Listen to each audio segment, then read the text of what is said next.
আসসালামু আলাইকুম প্রিয় দর্শক, অন্য মঞ্চের আলাপ চাইতায় আপনাদের সকলকে আমন্ত্রণ জানাচ্ছি। সুপ্রিয় সুধী, যে যেখান থেকে দেখছেন সবাইকে অনেক অনেক প্রীতি ও শুভেচ্ছা। আজকে যে বিষয়টা নিয়ে কথা বলতে চাই সেটি আপনারা হয়তো বিভিন্ন সোশ্যাল মিডিয়ার বদৌলতে অলরেডি জানেন।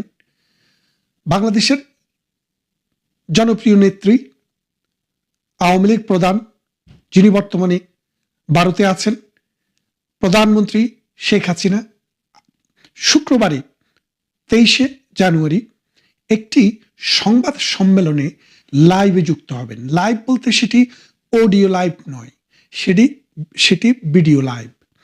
এমন হতে পারে তিনি যদি ভিডিও লাইভে না আসেন, তার রেকর্ড করা বর্তমান সময়ের ভিডিও সেখানে প্রচার হতে পারে। তবে খুব সম্ভাবনা তিনি ভিডিওতে লাইভ কথা বলবেন সাংবাদিকদের সাথে।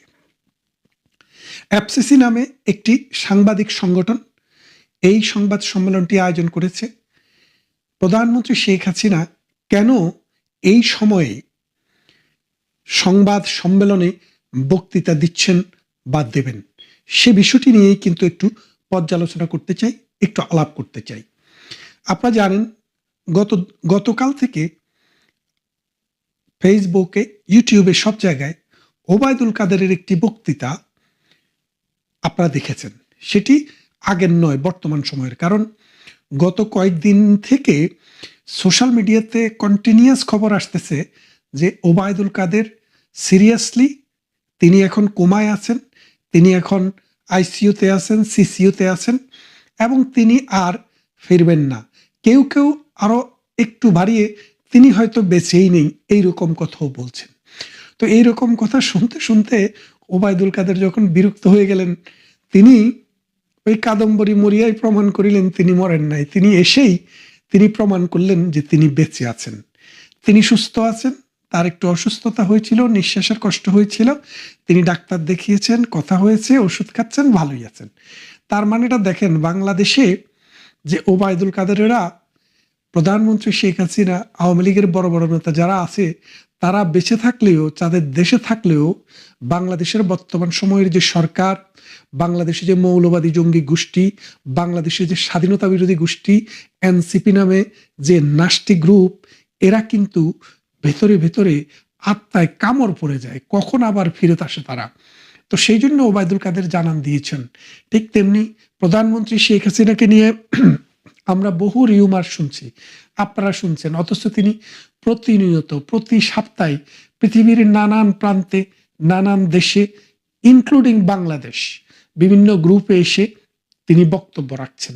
তার সেই বক্তব্য সোশ্যাল মিডিয়াতে প্রচার হচ্ছে, বিভিন্ন দেশের টেলিভিশনে প্রচার হচ্ছে, রেডিওতে প্রচার হচ্ছে। শুধু তাই নয়, তিনি আন্তর্জাতিক টপ লেভেলের এমন কোনো গণমাধ্যম মনে হয় বাকি নেই যেখানে তিনি লিখিত বা ইমেলের মাধ্যমে তার প্রশ্ন উত্তর দেননি। তার মানে তিনি এখন পুরা বিশ্বের মানুষের কাছে খুবই প্রয়োজনীয় একজন মানুষ, যার কারণে তার কাছে বারবার ছুটে যাচ্ছে। তা এখন প্রধানমন্ত্রী শেখ হাসিনার যে বক্তব্য, তার যে সংবাদ সম্মেলন, তার যে লাইভে যুক্ত হওয়া, এটার মূল প্রধান একটি কারণ হচ্ছে তিনি মানুষকে, তার কর্মীদেরকে যারা মিথ্যা ছড়াচ্ছে, মিথ্যা কথা বলছে যে এআই দিয়ে প্রধানমন্ত্রী সাজিয়ে কাউকে দিয়ে কথা বলানো হচ্ছে, প্রধানমন্ত্রী আসলে অসুস্থ, প্রধানমন্ত্রী আসলে নাই, প্রধানমন্ত্রী শেখ হাসিনা আসলে গায়েব। এই জন্য তিনি দেখিয়ে দিচ্ছেন যে আমার কর্মীরা, তোমরা মনোবল হারিও না, আমি বেঁচে আছি, সুস্থ আছি এবং আমার এই সুস্থ থাকাই তোমাদের জন্য, আগামী দিনের জন্য আমি যেন তোমাদেরকে নেতৃত্ব দিয়ে নৌকা যেন আমরা বন্দরে ভেরাতে পারি। তা এখন একটা জিনিস খেয়াল করে দেখেন, এত কিছু হয়ে গেল, আওয়ামী লীগের গুরুত্বপূর্ণ কোনো ব্যক্তি, কোনো মন্ত্রী, কোনো এমপি, কেউই কিন্তু একবারও প্রধানমন্ত্রী শেখ হাসিনার প্রতি যে তার লয়ালিটির কোনো ঘাটতি আছে সেই জিনিসটি প্রকাশ করেননি। সবাই বলেছেন যে আমাদের নেত্রী তিনি, এবং তিনি যতদিন বেঁচে আছেন, তিনি যতদিন সুস্থ আছেন, সক্ষম আছেন, এই দলকে তিনি নেতৃত্ব দিবেন। কারণ বাংলাদেশের ইতিহাসের এই 54 বছরে প্রধানমন্ত্রী শেখ হাসিনা এই বাংলাদেশের জন্য যা করে গিয়েছেন, এইরকম আর অনেকের পক্ষেই তার কাছাকাছি যাওয়াও সম্ভব হয়নি। তাই প্রধানমন্ত্রী শেখ হাসিনাকে দলের প্রধান হিসেবে পেলে বাংলাদেশ আওয়ামী লীগ আরো অনেক দূর যেতে পারবে। এক, দ্বিতীয় আরেকটি বিষয় হচ্ছে, গতবারে যখন প্রধানমন্ত্রী শেখ হাসিনা এই দিল্লিতে থেকে যখন বিভিন্ন মিডিয়ায় বক্তব্য দিলেন, সোশ্যাল মিডিয়াতে কথা বললেন, তখন ইউনূস সরকারের প্যালপিটিশন হয়ে গিয়েছিল। আপনারা জানেন, ইন্ডিয়ার যে রাষ্ট্রদূত তাকে ডেকে পাঠানো হলো, তাকে প্রতিবাদ জানানো হলো প্রধানমন্ত্রী শেখ হাসিনার বক্তব্য যেন কোনোভাবে যেন প্রচারিত না হয়। ভারত বক্তব্য দিলেন কি, ভারত মানুষের ব্যক্তি স্বাধীনতায় হস্তক্ষেপ করে না, সে দেশের নাগরিক হোক আর বিদেশের নাগরিক হোক, সে দেশে আশ্রিত হোক, সে দেশের অতিথি হোক, মেহমান হোক, যেটাই হোক। এখন আপনারা কি বুঝছেন যে ভারতে বসে শেখ হাসিনা আন্তর্জাতিক কোনো গণমাধ্যম সমূহকে মিটিং করে, মানে সোজা কথা লাইভে এসে তিনি তাদের সাথে কথা বলবেন। তার মানেটা কি দাঁড়াচ্ছে, তিনি চাইলে এখন বিভিন্ন জায়গায় সংবাদ সম্মেলন করে সশরীরে উপস্থিত হইলেও ভারতের কোনো বাধা থাকবে না। যদিও এবারের যাত্রায় তিনি সরাসরি উপস্থিত থাকবেন না, তিনি লাইভে সংযুক্ত হবেন, কিন্তু অদূর ভবিষ্যতে তিনি লাইভে এসে কথা বলবেন শুধু নয়, তিনি মিটিংয়ে উপস্থিত থেকেও কথা বলবেন। এখন দেখি ইউনূস সাহেবের শক্তি, সামর্থ্য, শৌর্য, বীর্য, দেখি তিনি শেখ হাসিনাকে ভারত থেকে ধরে নিয়ে আসুক, দেখি তার কত শক্তি। না হয় তিনি ভারতের যে রাষ্ট্রদূত তাকে ডেকে পাঠান, পারলে মোদির কাছে চিঠি পাঠান, দেখি মোদি আপনাকে গণে কিনা। গণে না। ডক্টর ইউনূসের ভ্যালু এখন বাংলাদেশের রাষ্ট্রীয় ক্ষমতা গ্রহণ করার আগে বাংলাদেশে এবং সারা বিশ্বের মানুষের কাছে ডক্টর ইউনূস যেই রকম একজন পূজনীয় মানুষ ছিলেন, আজকে যদি আপনি ভোট নিয়ে দেখেন, হিসেব করে দেখেন, পৃথিবীর মানুষের কাছে, বাংলাদেশের কাছে তার 70 ভাগের 1 ভাগ দামও আর এখন নেই। এখন বাংলাদেশের মানুষ বুঝেছে তিনি আগাগোড়া একটা বাটপার, তিনি আগাগোড়া একটা মিথ্যাবাদী। সকালে এবং বিকেলে তার কথা বদলে যায়। তিনি আগাগোড়া একজন সিটিং বাজ, তিনি একজন সুদখোর, তিনি একজন ঘুষখোর। তিনি পশ্চিমা প্রভুদেরকে খুশি করার জন্য বাংলাদেশের স্বার্থ বিক্রি করে দিতে কুণ্ঠাবোধ করেন না। তিনি মোহাম্মদী ব্যাগ, তিনি মীর জাফর আলী খান। এই মীর জাফরের দায়িত্ব তিনি পালন করছেন। তাই আমরা জানি ডক্টর ইউনূস তার ক্রেডিবিলিটি হারিয়েছে। এখন 12ই ফেব্রুয়ারিতে একটি নির্বাচন দিয়েছেন তিনি। এখন নির্বাচনটি হবে বলে কোনো মানুষ বিশ্বাস করে না। তারা যেটা চেষ্টা করছে, 12ই ফেব্রুয়ারিতে তারা নির্বাচনটি করবে না, তারা প্রথমে জুলাই ঘোষণাপত্র নেবে। এখন আপনারা একটা কথা মনে রাখেন, এই জুলাই ঘোষণাপত্র বলেন, এই নির্বাচন বলেন, এসব কোনোগুলোই বাংলাদেশের সাংবিধানিক স্বীকৃতি পাবে না। কেন পাবে না? যখন আদালত যখন তার নিজের কথা বলতে পারবে, আদালত যখন মাথা উঁচু করে দাঁড়াতে পারবে, আদালত যখন স্বাধীন থাকবে, তখন এইসব অবিচার, অনাচার, অত্যাচার, নির্যাতন, এক্সট্রা জুডিশিয়াল বিষয় এবং অবৈধ ক্ষমতা দখল সবকিছুই বাতিল হয়ে যাবে এবং বাংলাদেশ আবার ওই 71-এর গোড়ায় ফিরে যাবে।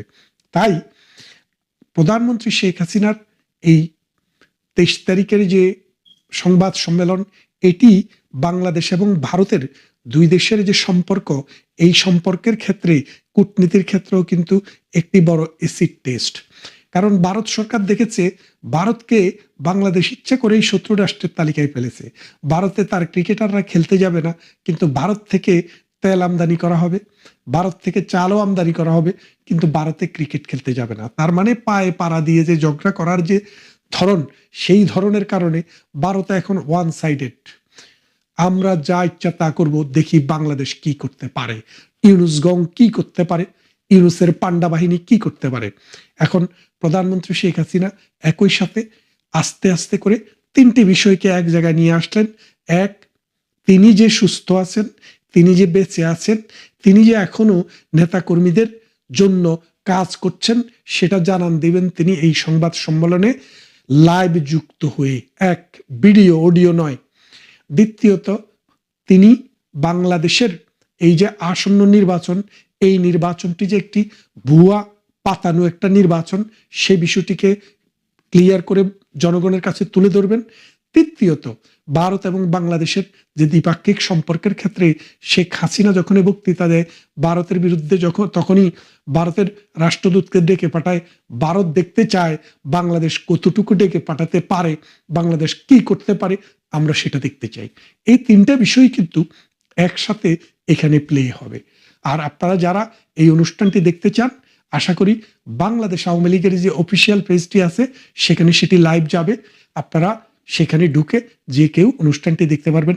আসুন, দীর্ঘদিন পর বাংলার একমাত্র প্রধানমন্ত্রী, যিনি এই দেশটাকে একটা ফকিরি রাষ্ট্র থেকে মধ্য আয়ের দেশে পরিণত করেছে, লক্ষ লক্ষ মানুষকে, গৃহহীন মানুষকে গৃহ দিয়েছে, অন্নহীন মানুষকে অন্ন দিয়েছে, উত্তরবঙ্গের মঙ্গা শব্দটিকে জাদুঘরে পাঠিয়ে দিয়েছে, লক্ষ লক্ষ বেকারকে চাকরি দিয়েছে, অসংখ্য উন্নয়ন কর্মকাণ্ডে বাংলাদেশটিকে একটি উন্নত রাষ্ট্রের কাতারে নিয়ে যাওয়ার সমস্ত ভৌত এবং সামাজিক অবকাঠামো নির্মাণের চেষ্টা করেছে সেই মানুষটি, যিনি ধারণ করেন ৭১-এর মহান স্বাধীনতা যুদ্ধের যে স্পিরিট সেটি, এবং তিনি জাতির জনক বঙ্গবন্ধু শেখ মুজিবুর রহমানের কন্যা।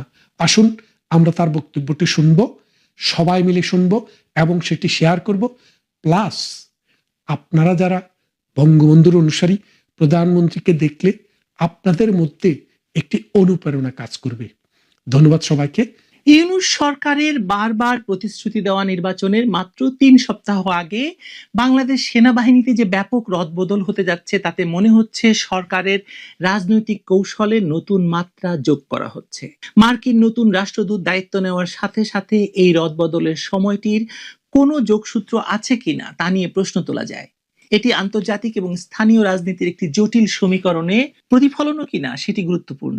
বিশেষ করে ভারতীয় সেনাপ্রধান যখন দাবি করেছেন যে তিনি বাংলাদেশের সেনাপ্রধানের সঙ্গে যোগাযোগ রাখছেন, তখন এসব প্রশ্ন ওঠা তো স্বাভাবিক যে এই রদবদলের মাধ্যমে সেনাপ্রধান ওয়াকারুজ্জামানকে সঙ্গীহীন করে ফেলা হলো কিনা। সেনাপ্রধান ওয়াকারুজ্জামান নির্বাচনের আগে সব স্তরের কর্মকর্তাদের যখন নির্দেশ দিচ্ছে নিরপেক্ষ থাকতে, ঠিক সেই দিন তার ঘনিষ্ঠ জেনারেলদের বিদায়ের ফাইল সই হচ্ছে। এর মানে দাঁড়াচ্ছে নিরপেক্ষতার নির্দেশ দেওয়া হচ্ছে ওয়াকারুজ্জামানের মুখে, কিন্তু মাঠের নিয়ন্ত্রণ যাচ্ছে এমন হাতে যারা নির্দেশের উল্টো ধারায় বিশ্বাসী অথবা ওয়াকারুজ্জামানের বিরোধী পক্ষই বলতে পারেন। এই যে দ্বৈততা ভোটের দিন বড় বিপদ ডেকে আনতে পারে। যদি কোনো কেন্দ্রে সেনা ঢোকার দরকার হয়, তখন কোয়ার্টার মাস্টার জেনারেল পদে থাকা মাইনুর রহমান, যিনি পেশাদার এবং নিরপেক্ষ সুনাম রাখেন বলে বলা হচ্ছে, তাকে হয়তো বলা হবে তুমি থাকো ছাউনিতে, মাঠে যাবে না। আর মাঠে নামবে সেই বাহিনী যারা পাকিস্তানি মডেল সিভিল মিলিটারি রিলেশনের কথা শুনে অভ্যস্ত। প্রথমত সময়টা দেখুন, এই সময়টা নিজে একটা বার্তা বহন করছে। নির্বাচন ঘনিয়ে আসতেই সিজিএস এবং এনডিসি কমান্ড্যান্ট পর্যায়ের 2 জন লেফটেন্যান্ট জেনারেলকে অবসরকালীন ছুটিতে পাঠানোর কথাটি সামনে এসেছে, যারা বর্তমান সেনাপ্রধানের বা ওয়াকারুজ্জামানের ঘনিষ্ঠ বলে পরিচিত। এ ধরনের পদক্ষেপ সাধারণত 2টি সংকেত দেয়: 1, বিকল্প ক্ষমতা কেন্দ্রের আশঙ্কা দূর করা; 2, সেনাবাহিনীর কার্যকরী শৃঙ্খলাকে একটি নির্দিষ্ট চ্যানেলে নিয়ে আসা, একক বার্তা নির্দেশ করা। নির্বাচনী নিরাপত্তায় সেনাবাহিনীকে যেভাবেই ব্যবহার করা হোক, পোলিং সেন্টারের ভেতরে বা বাইরে চেইন অফ কমান্ডের বিভ্রান্তি বা দ্বৈত রেসপন্স চেইন রোধ করা বর্তমান রাজনৈতিক মুহূর্তে যে কারো অগ্রাধিকার হবে। ফলে সিজিএস এর মতো অপারেশনাল মস্তিষ্কের পদে রদবদল, পিএসওর মতো আন্তঃবাহিনী সমন্বয় এবং কৌশলগত ক্রয় সংক্রান্ত প্রভাবশালী পজিশনে নতুন মুখ আনা, আর কিউএমজির চেয়ার বদল, সব মিলিয়ে এটি কেবল রুটিন বদলি নয়, নিশ্চিতভাবেই নয়, বরং অপারেশনাল লিভারগুলোর পুনর্বিন্যাস। সেনাপ্রধান জেনারেল ওয়াকারুজ্জামানের ঘনিষ্ঠ হিসাবে পরিচিত chief of general staff lieutenant general Mizanur Rahman Shamim এবং ন্যাশনাল ডিফেন্স কলেজের commandant lieutenant general Mohammad Shahinul হককে অবসরকালীন ছুটিতে পাঠানো হচ্ছে। উল্লেখ্য, দুজনেই 5 আগস্টের পর পদোন্নতি পেয়েছিলেন। এই সিদ্ধান্ত স্পষ্টভাবে ইঙ্গিত দিচ্ছে যে ক্ষমতাসীন সরকার সেনাবাহিনীর কমান্ড স্ট্রাকচার নিয়ে নতুন করে ভাবছে এবং নিরাপত্তা উপদেষ্টা রজার খলিল এখানে বড় ধরনের ভূমিকা পালন করছে। লেফটেন্যান্ট জেনারেল SM কামরুল হাসানকে নতুন চিফ অফ জেনারেল স্টাফ হিসেবে নিয়োগ দেওয়ার সিদ্ধান্তটি বিশেষভাবে তাৎপর্যপূর্ণ। তার পাকিস্তান সেনাবাহিনীর সাথে নিবিড় যোগাযোগ এবং 5 আগস্টের পর পাকিস্তানি উচ্চপদস্থ কর্মকর্তাদের সঙ্গে একাধিক বৈঠক এবং তার পাকিস্তানে যাওয়া, তাদের পাকিস্তান থেকে বাংলাদেশে আসা, এসবের জন্য তিনি খুব আলোচিত। এমন একজনকে গুরুত্বপূর্ণ পদে নিয়োগ দেওয়ার অর্থ হলো বাংলাদেশের নিরাপত্তা নীতিতে নতুন মাত্রা যোগ করা। আরও উদ্বেগজনক হলো লেফটেন্যান্ট জেনারেল মোহাম্মদ ফয়জুর রহমানকে সশস্ত্র বাহিনী বিভাগের প্রিন্সিপাল স্টাফ অফিসার হিসেবে নিয়োগের পরিকল্পনা। তিনি কট্টর জামাতপন্থী হিসাবে এবং উগ্রবাদী হিসাবে বাহিনীতে পরিচিত এবং পাকিস্তান সেনাবাহিনীর ঊর্ধ্বস্তরেও তার ঘনিষ্ঠ যোগাযোগ রয়েছে, যেমনটি রয়েছেন কামরুলের। এই নিয়োগ বাংলাদেশের ধর্মনিরপেক্ষ চরিত্র এবং মুক্তিযুদ্ধের চেতনার সাথে সাংঘর্ষিক। মজার ব্যাপার হলো ঠিক এই সময়েই ঢাকায় মার্কিন সেনাবাহিনীর 2টি দল অবস্থান করছে। একটি দল ঢাকা ত্যাগ করবে শিগগিরই বা করেছে ইতিমধ্যেই, আর অপর দলটি টাইগার লাইটনিং এক্সারসাইজ 2026-এর প্রাথমিক পরিকল্পনা নিয়ে কাজ করছে। এই সামরিক কূটনীতি এবং সেনাবাহিনীর রদবদলের সমসাময়িকতা নিছক কাকতালীয় নয়, এগুলো সব সম্পর্কিত। জামায়াত ইসলামীর নায়েবে আমির ডাক্তার আব্দুল্লাহর বক্তব্য আরো স্পষ্ট করে দেয় যে রাজনৈতিক খেলাটি আসলে কতটা গভীরে। তিনি সেনাবাহিনী সহ আইন শৃঙ্খলা বাহিনীকে ভোট কেন্দ্রে প্রবেশ করতে না দেওয়ার কথা বলেছেন। এই বক্তব্য প্রমাণ করে যে জামায়াত নির্বাচনী পরিবেশ নিয়ন্ত্রণে রাখতে চায় এবং সেনাবাহিনীর ভূমিকা সীমিত করতে আগ্রহী। সেনাপ্রধান ইতোমধ্যে নির্বাচন বিষয়ে সেনা সদস্যদের নির্দেশনা দিয়েছেন, কিন্তু জামায়াতের এই অবস্থান সেনাবাহিনী এবং রাজনৈতিক শক্তির মধ্যে একটি দ্বন্দ্বের ইঙ্গিত দিচ্ছে। এই পরিস্থিতিতে সেনাবাহিনীর রদবদল নির্বাচনী কৌশলের একটি অংশ হয়ে উঠেছে। ডক্টর মোহাম্মদ ইউনূসের অন্তর্বর্তীকালীন সরকার সেনাবাহিনী নিয়ে যে চূড়ান্ত খেলা খেলছে তার উদ্দেশ্য স্পষ্ট। নির্বাচনের আগে নিজেদের অনুকূল সেনাবাহিনীর কমান্ড স্ট্রাকচার পরিবর্তন করে একটি নিয়ন্ত্রিত রাজনৈতিক পরিবেশ সৃষ্টি করা। পাকিস্তানপন্থী এবং জামায়াত ঘেঁষা কর্মকর্তাদের গুরুত্বপূর্ণ পদে বসানোর মাধ্যমে তারা ভবিষ্যৎ রাজনৈতিক সমীকরণে নিজেদের অবস্থান শক্তিশালী করতে চাইছে। এই রদবদল শুধু সেনাবাহিনীর অভ্যন্তরীণ ব্যাপার নয়, বরং বাংলাদেশের ভবিষ্যৎ রাজনৈতিক দিক নির্দেশনার সাথেও জড়িত। যে দেশের জন্ম হয়েছিল ধর্মনিরপেক্ষতা এবং গণতন্ত্রের আদর্শে, সেই দেশের সেনাবাহিনীতে মৌলবাদী এবং পাকিস্তানপন্থী কর্মকর্তাদের প্রভাব বৃদ্ধি পাওয়া একটি বিপজ্জনক সংকেত। নির্বাচনের মাত্র 3 সপ্তাহ আগে এই খেলা বাংলাদেশের গণতান্ত্রিক ভবিষ্যতের জন্য অশুভ ইঙ্গিত।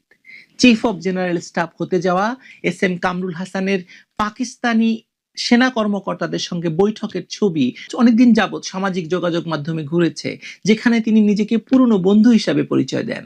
একইভাবে সশস্ত্র বাহিনী বিভাগের নতুন প্রিন্সিপাল স্টাফ অফিসার হতে যাওয়া ফয়জুর রহমানের বিরুদ্ধে দীর্ঘদিনের অভিযোগ তিনি জামায়াতের রাজনৈতিক আদর্শের ক্যারিয়ার সেনা অফিসার, যিনি 13-র হেফাজত আন্দোলনের সময় সেনা ছাউনির ভেতর বিশেষ ধর্মীয় আলোচনা আয়োজন করে সমালোচনায় আসেন বা আলোচনায় আসেন। তাকে PSO বানিয়ে সামরিক সচিবালয়ের নিয়ন্ত্রণ দেওয়া মানে সেনাবাহিনীর প্রশাসনিক ফাইল থেকে শুরু করে অস্ত্র ক্রয় বিক্রয়ের চাবি এখন পুরোপুরি একটি পাকিস্তানি অনুকূল এবং জামায়াত সমর্থক জোটের হাতে চলে যাওয়া। এই রদবদলের সময়টা বেছে নেওয়া হয়েছে ইচ্ছাকৃতভাবে। এই উপস্থিতি শুধু যৌথ মহড়ার প্রস্তুতি নয়, এটি একটি সিগন্যাল। যুক্তরাষ্ট্র জানতে চায় বাংলাদেশের সেনাবাহিনীর ভেতর কোন পক্ষ কতটা শক্তিশালী। ডক্টর ইউনূসের অন্তর্বর্তী সরকার যখন বলছে নির্বাচন সুষ্ঠু হবে, তখন সেনাবাহিনীর ভেতরে এই পাকিস্তানি অনুকূল জেনারেলদের বড় পদে বসিয়ে দিলে ভোটের দিন সেনা মোতায়েনের রূপরেখা কার হাতে থাকবে তা নিয়ে প্রশ্ন উঠেছে। জামায়াতের নায়েবে আমির ডক্টর তাহের যে কথা বলেইছেন ইতিমধ্যে যে সেনাবাহিনীকে ঢুকতে দেওয়া হবে না। যদি ধরুন কামরুল হাসানের কথা আমরা ধরি, কামরুল হাসান যদি CGS হন, তিনি সরাসরি যুক্তরাষ্ট্র, চীন এবং তুরস্কের সঙ্গে অস্ত্র চুক্তি সমন্বয় করবেন।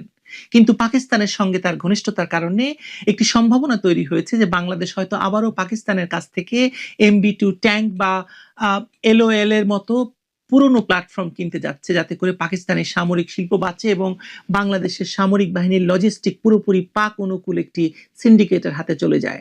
ফয়জুর রহমান পিএসও হলে এই সিন্ডিকেটের নিয়ন্ত্রণ আরো শক্ত হবে, কারণ তিনি সরাসরি বাজেট, পরিকল্পনা এবং ক্রয় বিক্রয়ের ফাইল সই করবেন। মানে সেনাবাহিনীর ভেতরে এই যে পাকিস্তানি অনুকূল জেনারেলদের বসিয়ে দেওয়া, ভোটের পরেও একটা ফ্যালব্যাক তৈরি করা, যাতে ভোটের পরে যদি কোনো সরকার আসে তারাও এদের নিয়ন্ত্রণে থাকে। যদি নির্বাচনের ফল কোনো পক্ষ মানতে না চায়, তখন এই জেনারেলরা সামরিক ছাউনি থেকে বার্তা দিতে পারবেন, আমরা আছি, মানে আমাদের ভয় করো। এই বার্তা শুধু রাজনৈতিক দলগুলোর জন্য নয়, যুক্তরাষ্ট্র এবং ভারতের জন্য একটি সতর্ক বার্তা। বাংলাদেশে এখনো পাকিস্তান অনুকূল একটি সামরিক শক্তি জীবিত আছে, তাদের উপেক্ষা করা যাবে না। ভারতের পররাষ্ট্র মন্ত্রণালয় ইতিমধ্যে তাদের সামরিক অ্যাটাশেকে বলেছেন যে কোনো পাকিস্তানি কানেকশনের দিকে নজর রাখতে। চীনও দেখছে যে বাংলাদেশ সেনাবাহিনী যদি আবারও পাকিস্তানি হার্ডওয়্যারের উপর নির্ভর করে, তাহলে বেইজিং, ইসলামাবাদ, ঢাকা একটি নতুন সামরিক ত্রিভুজ তৈরি হতে পারে, যেখানে চীনের বেল্ট অ্যান্ড রোড প্রকল্পের নিরাপত্তা দেবে পাকিস্তান প্রশিক্ষিত বাংলাদেশি জেনারেলরা। যুক্তরাষ্ট্র চায় না এই ত্রিভুজ গড়ে উঠুক, তাই তারা ঢাকায় সেনা দল রেখেছে, যাতে ভোটের দিন যদি কিছু ঘটে তখন দ্রুত এয়ার লিফট বা এভাকুয়েশনের পরিকল্পনা করা যায়। আর নির্বাচনের আগেই সেনাবাহিনীর ভেতরে এরকম একটি নীরব অভ্যুত্থান ঘটে যাওয়াটা একটা ভয়ঙ্কর ইঙ্গিত দিচ্ছে। কেউ ট্যাঙ্ক রাস্তায় নামায়নি, কেউ গার্ড অফ অনার দেয়নি, কেবল ফাইল সই হয়েছে, ছুটির আদেশ বেরিয়েছে। কিন্তু এই কাগজের খেলা নির্ধারণ করছে ভোটের দিন কার বন্দুক কোন দিকে তাক করা থাকবে, কার হেলিকপ্টার কোন ছাউনি থেকে উঠবে, আর কার হাতে থাকবে সেই চাবি যা খুলবে ব্যালট বাক্সের পেছনের দরজা। ডক্টর ইউনূস বলছে নির্বাচন হবে, জামায়াত বলছে সেনাবাহিনী কেন্দ্রে ঢুকবে না, আর নতুন জেনারেলরা চুপচাপ বসে আছেন। তারা জানেন খেলার শেষ বাঁশি তারাই বাজাবেন।